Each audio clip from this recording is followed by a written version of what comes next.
ఎంతో టేస్టీగా ఉండే కునాఫా స్వీట్ రెడీ.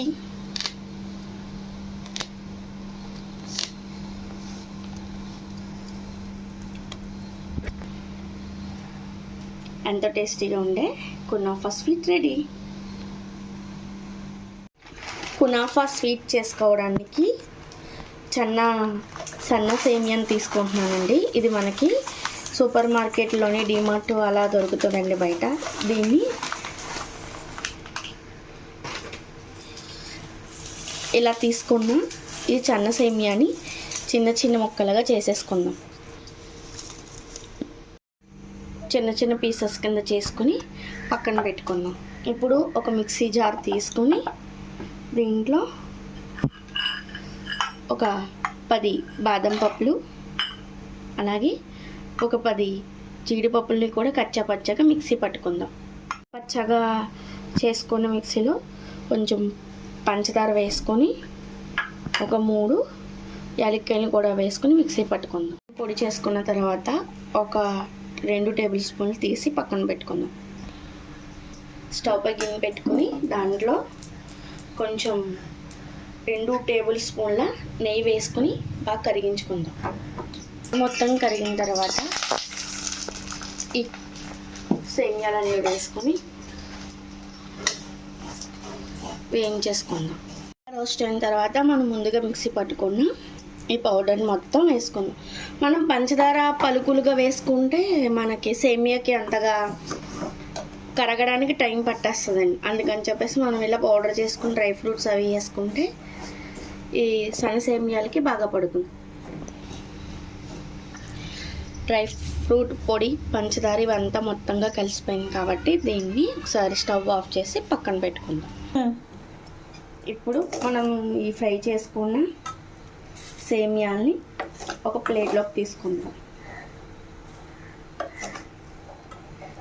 దీనిని ఇలా ప్లేట్లో తీసుకుని సగభాగంగా చేసుకుందాం.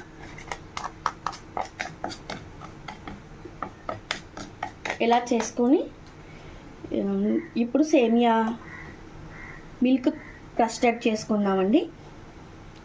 మనం తీసుకున్న ఈ 2 భాగాల్లో ఒక భాగం సేమియా పలుకుల్ని ఇలా ఒక బౌల్ మొత్తం స్ప్రెడ్ చేసుకుందాం. ఈ సగభాగాన్ని ఇలా వేసుకుని ఒకసారి దీన్ని ఇలా గట్టిగా ప్రెస్ చేసుకుంటే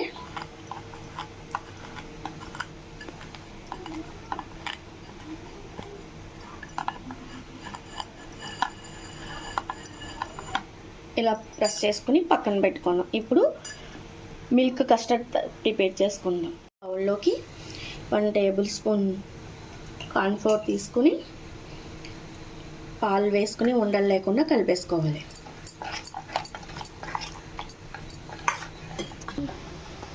ఇప్పుడు దీంట్లోని నేను 1/2 లీటర్ పాలు తీసుకుంటున్నానండి. ఆల్రెడీ ఒకసారి కాచి చల్లార్చిన పాలనే తీసుకున్నాను. దీంట్లోని స్వీట్కి సరిపడగా 1/2 కప్పు పంచదార వేసుకుంటున్నాను. వేసుకుని ఒకసారి కలిపేసుకుందాం. పంచదార మొత్తం కరిగిన తర్వాత మనం ముందుగా మిక్సీ పట్టుకున్న ఈ పౌడర్ని కూడా వేసుకుందాం. అవడానికి నేను కొంచెం కుంకుమ పువ్వును కూడా యాడ్ చేస్తున్నానండి.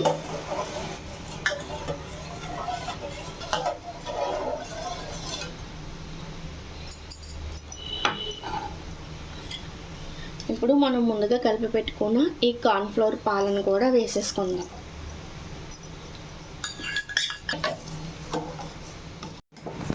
ఇలా మిల్క్ కస్టర్డ్ దగ్గరగా వచ్చింది కదండి. ఇప్పుడు స్టవ్ ఆఫ్ చేసుకుందాం. స్టవ్ ఆఫ్ చేసుకుని ఇప్పుడు పక్కకు పెట్టేసుకుందాం. మనం ముందుగా కునాఫా చేసి పెట్టుకున్నాం కదండి, ఈ సేమియా పలుకున్నదిని దాంట్లో ఇలా వేసుకుందాం మొత్తం.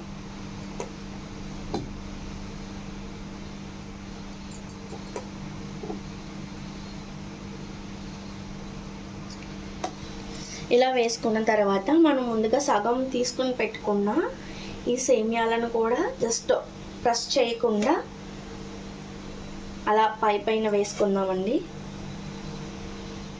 ఇప్పుడు దీన్ని పిస్తా పప్పుతో గార్నిష్ చేసుకుందాం.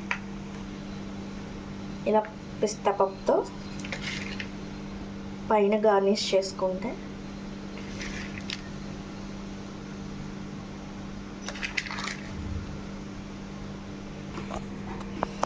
దీనిని ఒక 2 అవర్స్ ఫ్రిడ్జ్లో పెట్టుకుని తింటే నవాబ్ కునాఫా రెసిపీ రెడీ.